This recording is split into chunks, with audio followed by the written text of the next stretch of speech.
Akhirnya, motherboard AM5 termurah di pasaran saat ini.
Aduh, sempat deg-degan ya kemarin begitu hardware baru semuanya keluar, harganya masih luar biasa mahal. Tapi sekarang pelan-pelan udah mulai turun. Dari RAM DDR5 sekarang harganya udah murah banget.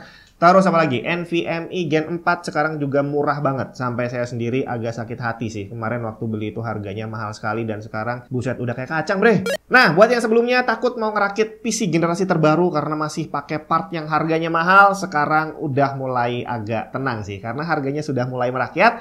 Termasuk ini nih, salah satu motherboard, bukan salah satu. Ini adalah motherboard AM5 termurah yang ada di pasaran saat ini. ASRock A620M HDV M2.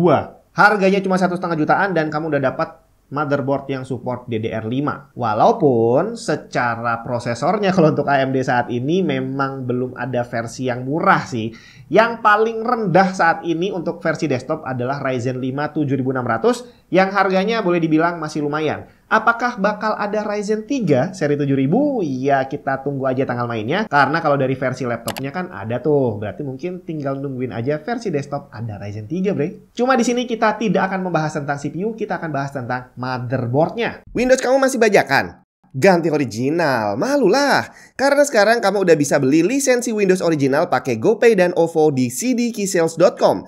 Tinggal klik link di bawah, masukin keranjang, tulis kode voucher TNT untuk dapat diskon tambahan, check out dan pilih metode pembayarannya. Kalau udah selesai, kamu akan dapat license key Windows original yang bisa langsung dipakai untuk mengaktifasi Windows kamu. Bukan cuma Windows, di cdkeysales.com kamu juga bisa beli software dan game original. Link lengkap ada di deskripsi. Secara desain ASRock A620M HDV M2 ini hampir mirip seperti pendahulunya A520M. Bedanya yang ini udah soket AM5 yang support hanya CPU Ryzen 7000 terbaru. Tapi kalau dari speknya ternyata tidak semua CPU disupport. Di websitenya kita bisa lihat walaupun tertulis support Ryzen 5 sampai Ryzen 9 tapi semuanya adalah seri non-X yang punya TDP cuma 65 Watt. Wajar, mengingat motherboard ini menggunakan power phase hanya 4+1+1 yang berarti hanya bisa digunakan pada CPU hemat daya. Cuma hebatnya AMD, untuk flagship CPU-nya Ryzen 9 7900 ada versi hemat dayanya. TDP cuma 65 Watt dan dia 12 core 24 thread bayangin. Untuk memori udah pasti DDR5, tapi di sini hanya support 2 DIMM dengan speed 5600 plus overclock yang mensupport XMP maupun Expo. Dan buat kamu yang butuh ngerakit PC budget yang nggak perlu GPU tambahan, jadi hanya perlu pakai onboard, di sini bisa. Karena untuk Ryzen 7000 sekarang beda sama pendahulunya, jadi yang sekarang itu semuanya udah ada integrated graphics, walaupun nggak terlalu kencang. Dan di motherboard ini kita dikasih satu slot HDMI 2.1 dan DisplayPort 1.4 yang masing-masing udah support resolusi up to 4K 120Hz. Untuk grafis cuma ada satu slot PCI Express x16 yang masih jalan di Gen 4, sedangkan dua slot PCI Express x1 yang ada di sini masih jalan di Gen 3. Nah, ada yang menarik nih soal dua slot PCI Express Express kali 1 ini. Jadi ceritanya kamu bisa pasang NVMe adapter di sini.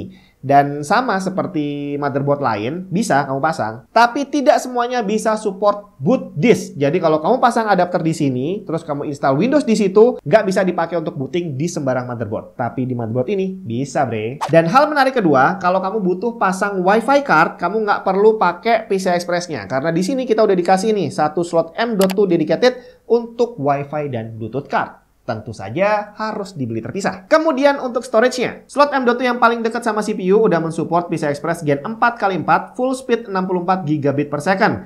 Cuma hanya bisa NVMe, nggak bisa SATA dan hanya bisa untuk SSD dengan panjang 80 mm aja. Slot M.2 kedua yang ada di sini baru. Ini bisa SATA dan juga bisa NVMe walaupun hanya di Gen 3x2.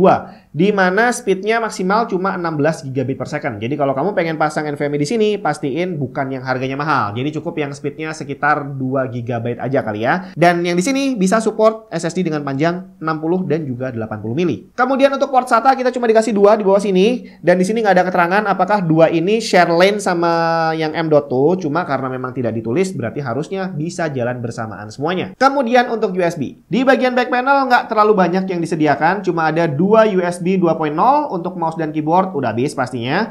Ada satu USB-C 5 GB dan 2 USB-A 5 GB. Sedangkan untuk front panel kita masih dikasih 2 USB-A 5 GB dan 4 USB 2.0. Front panel USB-C sayangnya belum ada. Kemudian selain port USB dan display, di bagian belakang masih ada satu tombol BIOS flashback, LAN port 1 GB, dan audio yang sudah mensupport channel 7.1.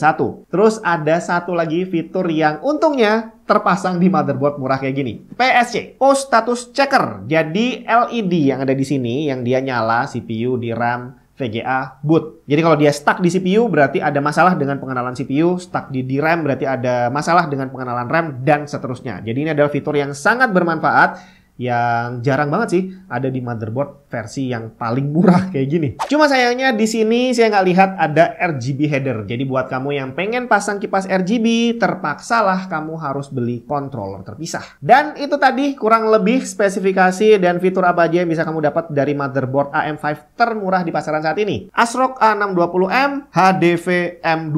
Cuma kayaknya nggak afdol kalau nggak dirakit kali ya. Tenang, tetap bakal dirakit tapi nggak hari ini. Tungguin minggu depan kali ya.